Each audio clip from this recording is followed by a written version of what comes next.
En el marco de todo este proceso tenemos un tópico que ha sido presentado por nuestros 3 panelistas y que sin duda alguna representa uno de los elementos claves de todo este conflicto, no solamente en el año 2023, sino que esto va a seguir en el año 2024. La alianza contra Occidente.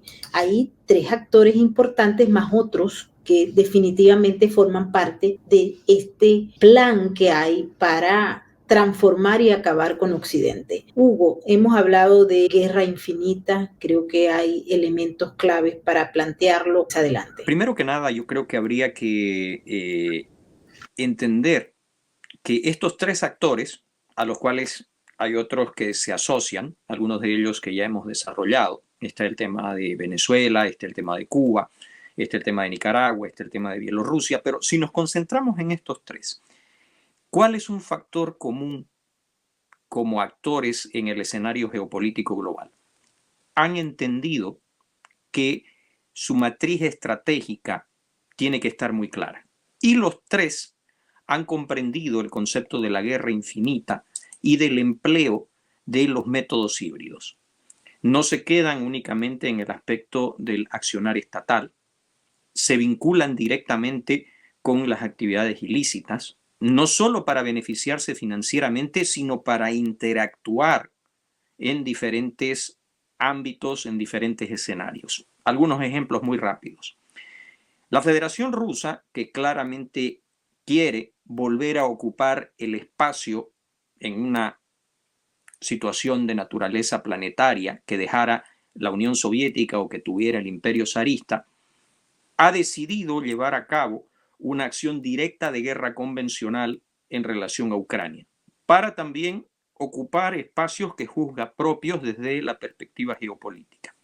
Simultáneamente, tiene, a partir de algo que casi te diría se ha caricaturizado, que es la corporación Wagner, a unos servicios de inteligencia muy capaces, desde las amenazas permanentes, Fancy Bear, Cozy Bear, que te invaden la generación de narrativas, el minado de criptomonedas, el lavado de capitales, la invasión de bases seguras de datos. Llegaron a agredir no solo a empresas, sino a instituciones del gobierno de los Estados Unidos y de otros gobiernos aliados, pero que simultáneamente tienen, otra vez vuelvo al ejemplo de la corporación Wagner, la capacidad de actuar en 51 estados.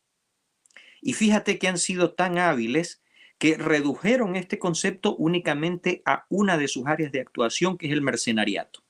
Pero nadie habló de cómo esta misma corporación, compuesta por los mismos servicios de inteligencia rusos, son los que te triangularon y facilitaron, por ejemplo, el tema del expolio del oro venezolano, el tema de la colocación de capitales que están directamente vinculados a la trama Saab, la desestabilización de países en África, en lugares a donde tienes las denominadas tierras raras o minerales de interés estratégico, que simultáneamente te han conseguido colocar conceptos a partir de capacidades financieras específicas, incluyendo el tema de, por ejemplo, el nervio del movimiento catalán en España, a donde se ha determinado a partir de investigaciones la participación y contacto directo de las agencias de inteligencia rusas con la élite del movimiento que después llevaría hacia adelante Puigdemont, que te van a llevar a una situación a donde por primera vez tienes el desplazamiento de factores estratégicos, bombarderos de capacidad nuclear que aterrizan en la Orchila,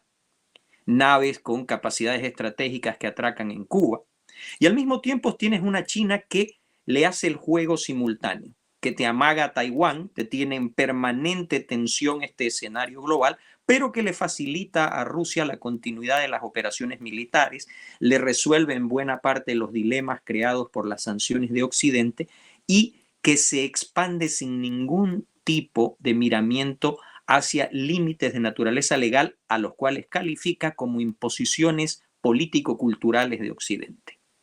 Irán no se queda atrás. Irán se lanza con ambas manos a la cooptación de todos los mecanismos de generación financiera, se involucra directamente en el narcotráfico, lo hace a través de sus proxies, Hamas y Hezbollah, desarrolla una serie de capacidades de proyección formal, por primera vez envía medios navales a hacer circunnavegaciones, amaga la seguridad estratégica de Occidente, lleva a cabo operaciones que van desde la triple frontera, donde hemos estado tú y yo, apreciada Maybord, controla el tema de la situación en algunas de las vías más estratégicas del planeta. Fíjate lo que están logrando los rebeldes hutíes y cómo está afectando esto el comercio global. Y este conjunto de actores ha sido capaz de hermanarse con todos los otros fenómenos. Le facilita recursos, le facilita entrenamiento, le facilita capacidades, le facilita medios tecnológicos, otra vez a la Cuba de los Castro, lo hace con la Venezuela de Nicolás Maduro, lo hace con la Bolivia de Evo Morales, lo hace con lo que es hoy en buena medida la idea de este Lula que se erige en una especie de canciller, no voy a decir ad honorem porque tiene intereses específicos para todo este modelo. Creo que todo ello se tiene también que comprender en función de lo que nos tiene que preocupar. Lo que ha dicho Xi Jinping junto con Putin cuando se reunieron. Cuando te hablan de que tienen un planteamiento distinto de organización conceptual, que no solo reta a los Estados Unidos, reta todo el modelo judeo-cristiano occidental, que te dice que hay otra democracia, a donde lo más importante no es la voluntad del pueblo, sino que los gobiernos sean capaces de llenar las necesidades del pueblo, necesidades que los gobiernos tienen mayor capacidad de identificar que las propias poblaciones.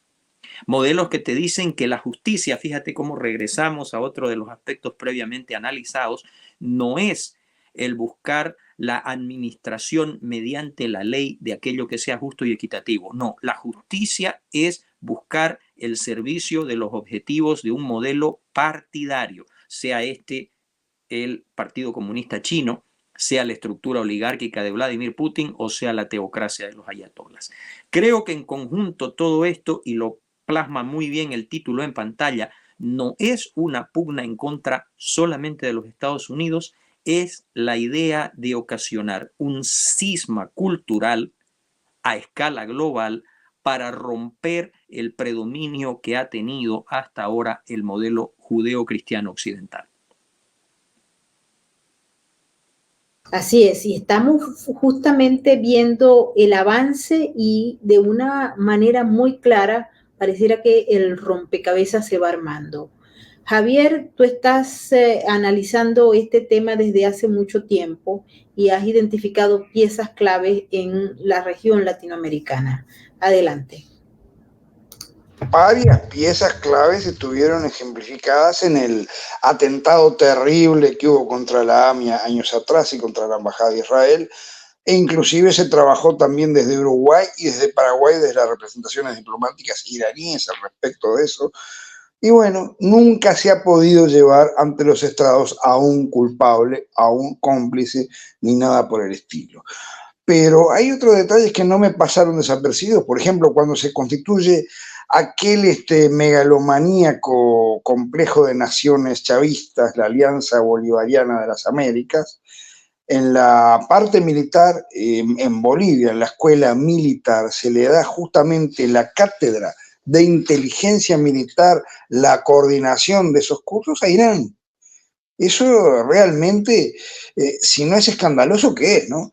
Pero ahora, cuando asume Lula, ¿cuál fue la primer delegación militar que visitó Brasil? Y que incluso cuando hubo otras visitas diplomáticas y otros encuentros diplomáticos con funcionarios de Estados Unidos, se le dijo a Brasil que dilatara, la de la flotilla de Irán, dando la vuelta al mundo vía Canal de Panamá y estableciendo los ambiciosos puntos de vista de lo que ya sería una especie de promitente imperio persa, ¿no?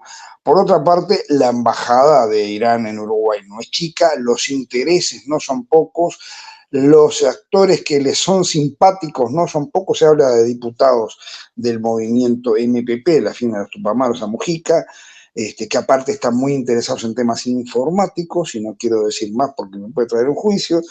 Se habla de politólogas y especialistas en el mundo musulmán que estarían muy afines a la embajada de Irán y son catedráticas de repente. En fin, acá se mueve con mucha soltura y teniendo bajo sus manos a todos los productores arroceros que por de repente falta de combatividad en buscar otro cliente están muy orientados desde hace décadas a Irán. Entonces le sacan ese caramelo y capaz que presionan a más de un gobierno, ¿no?